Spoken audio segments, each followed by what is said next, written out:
नमस्कार, मेरा नाम कंतेश अग्रवाल है। आपको मेरे वीडियोस पसंद आ रहे हैं तो उसे लाइक, कमेंट एंड सब्सक्राइब करिए। आइए आज हम बात करेंगे बेटी का विवाह करते समय किन बातों का ध्यान रखना चाहिए।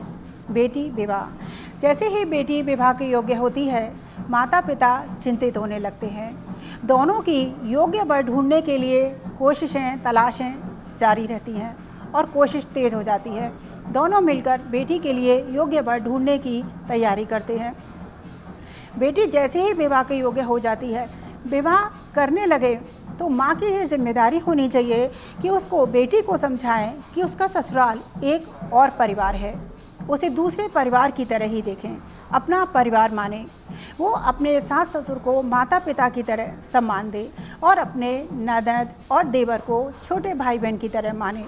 कोई भी जल्दी से राय ना बनाए, वो थोड़ा सा उनको समय दे। माँ की ये जिम्मेदारी होती है कि विवाह करने से पहले वो ये सिखाए कि वो अपने ससुराल में जाकर सास का हर काम में हाथ बटाए। किसी भी काम में उसको झिझक नहीं होनी चाहिए, किसी भी काम में उसको शर्म नहीं आनी चाहिए। उसको जब वो अपना घर मानेगी तभी वो ये काम कर पाएगी। यदि वहाँ के लोग वहाँ के तौर तरीके सीखे, यदि वहाँ के लोग जल्दी सुबह सोकर उठते हैं तो बेटी को भी सुबह जल्दी उठना चाहिए। ससुराल वालों को थोड़ा वक्त दे, ये ना हो जल्दी से उनके बारे में कोई राय बना ले, मन में कुंठा पाल ले और जीवन भर उसको पालती रहे। उनको ससुराल वालों को जब वो खुले दिल से स्वीकार करेगी, थोड़ा वक्त देगी, उनको प्यार देगी और उनके तौर तरीके जब वो अपनाएगी, तभी ससुराल वाले भी उसको खुले दिल से स्वीकार करेंगे और उनका दाम्पत्य जीवन और ससुराल में जीवन सुखी से व्यतीत होगा। ये माँ की जिम्मेदारी होती है। माँ को हर बात बेटी को बहुत अच्छे से सिखा कर भेजना चाहिए। बेटी जब घर से विदा होती है तब चावल और सिक्के वो बिना पीछे मुड़े उछालती है। जानते हैं उसका क्या कारण होता है? उसका कारण होता है, उसका लक्ष्य होता है कि बेटी घर का सौभाग्य होती है, बेटी घर की लक्ष्मी होती है। तो वो इस घर की लक्ष्मी को यहीं पर छोड़कर जाए, वो इस घर की लक्ष्मी को, इस घर के सौभाग्य को बाहर अपने यहाँ लेकर ना जाए। यहाँ का सौभाग्य वो यहीं पर छोड़कर जाए। आजकल ये प्रथा घर में नहीं हो रही है, रेस्टोरेंट और बड़े बड़े रिजॉर्ट में हो रही है। तो इसलिए सौभाग्य भी घर से ज़्यादा रिजॉर्ट में बरस रहा है। ये बहुत देखने और सीखने की सभ्यता है कि हमारी सभ्यता, हिंदू संस्कृति कहाँ जा रही है।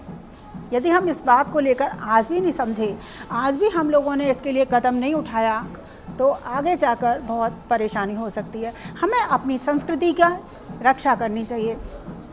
आजकल इंसान, पहले जब शादी करता था तब इंसान घर के आसपास धर्मशाला या कोई होटल रिजॉर्ट लेता था, घर में आना जाना लगा रहता था।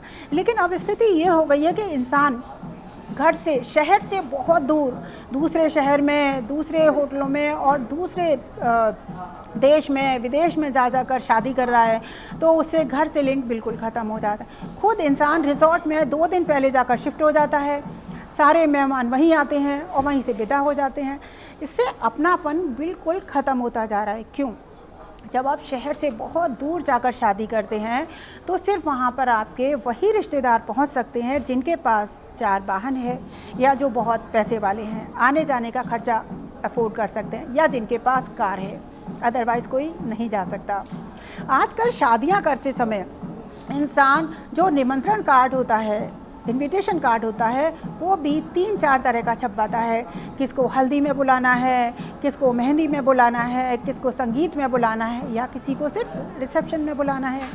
इससे अपनेपन की भावना बिल्कुल ख़त्म हो जाती है और इंसान ये देखने में लगा रहता है कि किसको कितने रिसेप्शन, कितने फंक्शन में बुलाया है। इंसान हल्दी की भी जो रस्म करता है उसमें सबको पीले वस्त्र पहनने होते हैं। जो पीला वस्त्र नहीं पहनता है वो फ़ोटो खिंचवाने में भी शर्माता है। चारों तरफ दिखावे का आडंबर लग गया है। इससे अपनापन और हमारी संस्कृति पूरी तरह से धूमिल होती जा रही है। 3-4 घंटे का जो रिसेप्शन होता है उसमें टीवी पर सब चलता रहता है और इंसान 3-4 घंटे के रिसेप्शन में अपने पूरे ज़िंदगी की जमा पूंजी को लगा देता है। सारे रिश्तेदार रिजॉर्ट में आते हैं, वहीं से विदा हो जाते हैं। आपको मालूम है, जब भी कोई इंसान घर से किसी शादी, विवाह या शुभ संदेश देने के लिए किसी को निकलता है तो अंदर बड़ी उमंग और खुशी लेकर निकलता है। तो वो जहाँ पर जाता है उसकी वो खुशी की वाइब्रेशन वहीं टिक जाती है।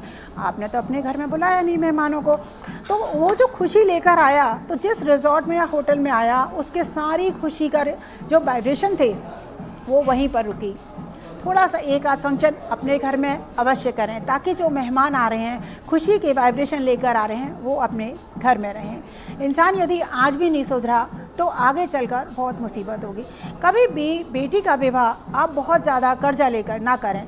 दाम्पत्य जीवन को बहुत ज़्यादा स्वाभिमान से करें। कर्जा लेकर दिखावे के लिए इंसान पूरे ज़िंदगी बर्बाद कर लेता है। 3-4 घंटे के रिसेप्शन में, थोड़े से 3-4 घंटे के दिखावे में वो पूरे ज़िंदगी की जमा पूंजी लगा देता है। होता यहाँ तक स्थिति बिगड़ चुकी है कि जब होटल और रिजॉर्ट हज़ारों रुपए रोज़ का होटल लेता है, उसके ब्रेकफास्ट, लंच, डिनर की व्यवस्था करता है, फिर जब कोई भी फंक्शन होता है, चाहे हल्दी का हो या मेहंदी का हो या लेडी संगीत हो, फ़ोन कर कर के एक एक रिश्तेदार को फ़ोन कर कर के बुलाना पड़ता है कि जिस काम के लिए हमने तुम्हें बुलाया है कृपा करके आ जाइए। स्थिति यहाँ तक पहुँच चुकी है। कोई रिश्तेदार किसी से सालों के बाद आता है, आप हज़ारों लाखों रुपए एक एक रिश्तेदार पर खर्च कर रहे हैं, लेकिन फिर भी आपस में ना तो वो मिल पाते हैं, ना मेल मिलाप हो पाता है। सभी लोग अपने रूमों में बैठे रहते हैं। फंक्शन जब आपने जिस काम के लिए, जिस फंक्शन के लिए बुलाया है, उसके लिए भी आपको फ़ोन कर करके उन्हें बुलाना पड़ता है। कोई रिश्तेदार किसी से मिल नहीं पाता है, वहीं आते हैं और वहीं से चले जाते हैं। स्थिति दिन पे दिन बिगड़ती ही जा रही है। हमारी हिंदू संस्कृति, हमारी हिंदू मान्यता कहाँ जा रही है? आज हमें इस बात पर बहुत ज़्यादा ध्यान देने की ज़रूरत है। यदि हमने आज भी इस बात पर ध्यान नहीं दिया तो हमारी हिंदू संस्कृति बहुत ख़राब हो जाएगी। आज का इंसान विवाह के लिए 3-4 घंटे के दिखावे के लिए कर्ज ले लेकर जो इंसान दिखावा कर रहा है, वो अब बंद करना चाहिए। आप शांति से शादी करिए, दाम्पत्य जीवन को स्वाभिमान से शुरू करिए, बेटी को आशीर्वाद दीजिए। जो आपको पैसा या धन देना है आप अपनी बेटी को दीजिए, ताकि उसका गृहस्थ जीवन सुखी हो। इन सब चीज़ों का ध्यान रखकर आप बेटी को बहुत सुखी कर सकते हैं। धन्यवाद। आज के लिए इतना ही। फिर किसी दिन हम किसी और विषय पर चर्चा करेंगे। धन्यवाद।